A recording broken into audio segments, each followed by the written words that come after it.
Ever feel like you're unearthing hidden treasures in the digital world? That's what we're doing today, diving deep into a real-life group chat.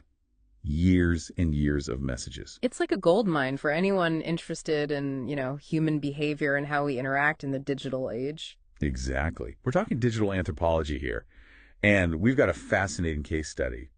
Four friends, Andy, Peen, Odelia, and Hithpeter, whose chat history reads like a diary of their lives. Food, shopping, tech debates, even their pandemic worries. It's all there. It's amazing what you can uncover about people just by, analyzing their everyday conversation. It's true, and you can really trace the evolution of their digital habits over time. Oh, absolutely.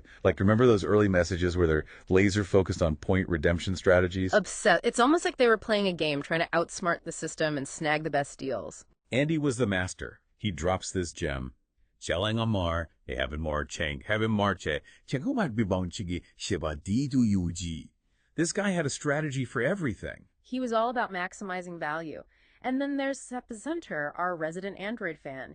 He just couldn't wrap his head around iPhone's limitations. Oh, tell me about it. Remember that message where he's like, you can feel the frustration. It's like these tech debates became a proxy for bigger arguments about, consumerism and planned obsolescence. Exactly. It wasn't just about the phones themselves, right? It was about the values they represented. And then, bam, ChatGPT explodes onto the scene. A total game changer. Suddenly, they're debating AI's role in coding and content creation. It's wild to see how quickly these tools become part of their everyday lives. It's a perfect example of how this chat history acts as a snapshot of, how technology seeps into our lives. Okay, but it's not all L tech talk. These messages also reveal so much about their personalities and, the dynamics of their friendship. This is my favorite part, is we're cracking a code, figuring out their unique language of friendship, those nicknames, those inside jokes. Don't forget the Taiwanese slang. Remember when Pin calls someone a shrimp for being clueless? For our listeners who don't know, it's like saying someone is totally out of the loop. Classic Pin. Always the comedian. But it's not all fun and games.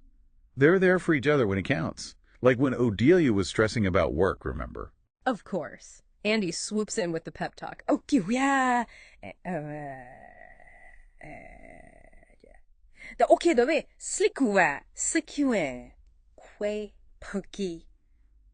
It's like, yeah, they tease each other mercilessly, but they always have each other's backs. True friendship right there. And, all this banter, this back and forth, it actually gives us some clues about their values too, right? I mean, what are their priorities? What's important to them? It's like their whole thing about finding deals. It's not just about being thrifty. No, definitely not. It speaks to something deeper about how they approach life. Totally. It's like they're determined to make informed choices, to get the most out of everything. Resourceful, that's the word. And it's everywhere, not just with money. Right. Remember when Onto2 scored that amazing deal on an SSD? Oh, yeah. 11% in a part. He was so proud of himself. And rightfully so. I mean, Yeah. They're not just buying stuff, they're strategizing like it's a game they have to win. Exactly. And this whole idea of resourcefulness, it kind of spills over into other areas of their lives too, like their food conversations. Oh, don't even get me started on the food. They are passionate about their food. Seriously, they could write a guidebook. Best hole-in-the-wall eateries, according to this group chat. I would read that. Especially the Taiwanese cuisine section. Right, they know their stuff. Like Min Che's photo of his breakfast. Remember that? I can practically taste it. Chancia, I mean, come on. You're worthy. See, they're not just eating, they're sharing an experience. Exactly. Food is like their common language. And they're not afraid to talk about healthy choices either.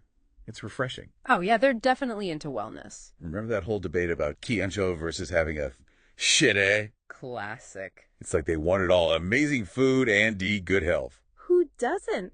They even discuss the best ways to clean a washing machine. Can you believe it? See, I'm telling you, every detail matters. It's holistic living through the lens of a group chat. But then things take a bit of a turn. Yeah. The pandemic. Suddenly the tone shifts a little. You can practically feel the anxiety creeping in. It's like the outside world is intruding on their little digital bubble. Odelia's message, it really gets to me.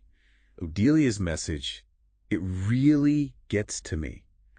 Delia, you can That's sense a her war. horrible moment. They're trying to make sense of this huge, scary thing happening. And they're looking to each other for support, for information. Which is exactly what you'd expect from close friends, right?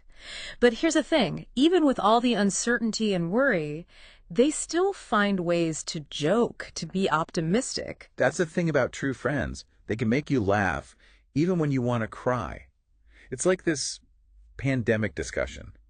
It actually highlights something really profound about these digital spaces, these group chats. It makes you realize these group chats, these little digital corners we carve out, they become more than just like places to swap messages. It's like they're little worlds of their own, reflecting everything that's going on, both inside the group and in the wider world. It's kind of beautiful, actually. This chat history, it's like a testament to their resilience, their ability to find humor and support, even in the middle of a global crisis. And it brings us to a question for you, dear listener. Hit us with it. What's the big takeaway here? Imagine someone digging up your digital conversations years from now, right? Getting a little creeped out now, but go on. What story would your messages tell? What would they say about you? Oh, wow, that is a deep thought. Would they see my, unhealthy obsession with cat memes? My tendency to overthink every text message? Maybe. But beyond the surface stuff, what would those messages reveal about your values? The things you care about, how you treat the people around you? It all paints a picture, doesn't it? It's like we're all unknowingly creating these digital self-portraits with every message we send. And as technology keeps changing, who knows what form those portraits will take in the future. Fascinating stuff. It's a lot to think about. Should we be, carefully curating our every word, just in case? I don't think it has to be that serious. But maybe a little mindfulness wouldn't hurt. Think of it as an opportunity.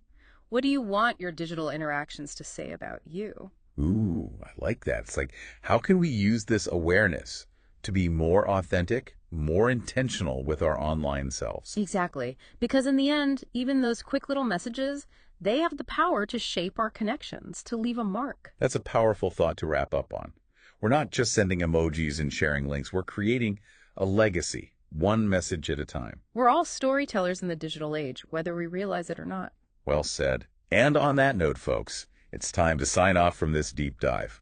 We've explored a fascinating group chat, uncovered hidden meanings, and hopefully got you thinking about your own digital footprint. So until next time, keep those conversations going, both online and off. And who knows, maybe your chat history will inspire a future episode. Until then, happy chatting.